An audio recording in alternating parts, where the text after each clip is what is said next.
There's no good time to live on the streets, but winter can be especially cruel. As the mercury falls and the sharp winds reach out across Melbourne's open spaces, rough sleepers need greater support than ever just to get by. Most of the weight of this task falls to homeless support workers like Louise. For the past 9 years, Louise has worked in emergency relief and is now team leader for homeless support services at Anglicare, Victoria. Today, she and her team of staff and volunteers operate out of St Mark's Community Centre. It's a job that's a bit of a jack of all trades and master of none, but we try and run the place so that's a welcoming, safe place for people to come to. They're fed, they're looked after while they're here, and we do whatever we can to help. Yeah, we try and be holistic as possible. We call ourselves Homeless Support Services, so we really hope to look after and to support people in their homelessness. It would be nice to be able to solve homelessness for people, but we don't have the capacity or the resources to do that. So we work with other agencies to try and help out where we can and support mutual clients. So sometimes it's around medical assistance, sometimes it's around about housing and getting people into housing, sometimes it's financial assistance, sometimes it's medical. There's all sorts of things we try and do to help folk. As homelessness has grown over the past few years, so has stigma attached to those sleeping rough. What's important to remember, Louise warns, is that people on the streets don't simply choose to be there for one reason or another. A lot of people don't understand the complexity of homelessness. It's not just about someone dropping out of society, it's not just about someone not having a job, and it's not just about someone not having a roof over their head.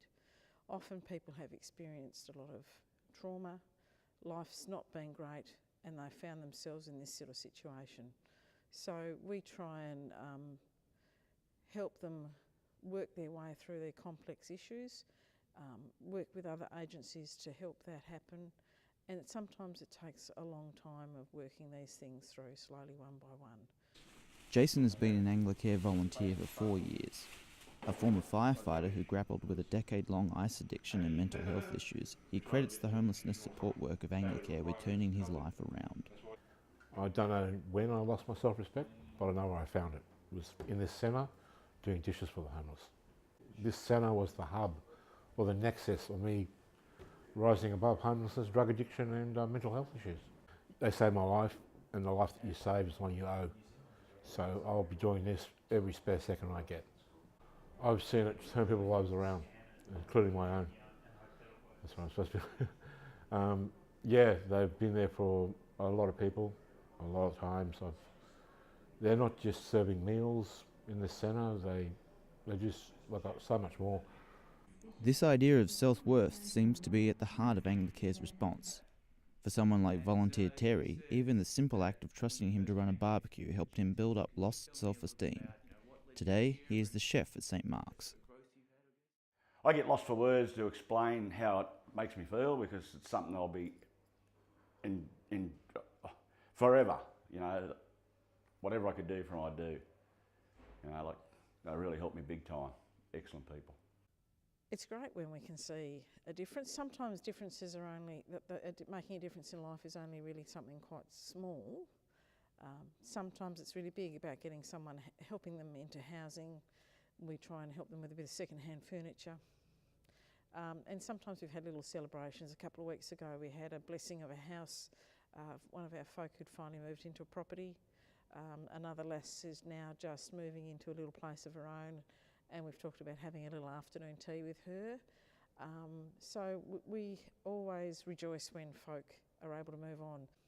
But certainly my faith is something that sustains me in what I do. I feel very much that I'm doing some of those things that maybe Jesus and his disciples did, dealing with people on the margins of society. And it's really important for those people that they're loved, to know that they're loved, and to know that they're valued and they're respected, and that they're not discarded by everybody. So sometimes they feel that way. This August 7 to 13 is Homelessness Week, a movement born out of the winter vigils held by churches and missions in memory of those who have died on our streets. Today, Homelessness Week sees organisations like Anglicare working to raise awareness of the growing number of people facing homelessness and the issues that surround it. But the issue is longer than a week, a month, a season. Rough sleepers need support throughout the year to get by.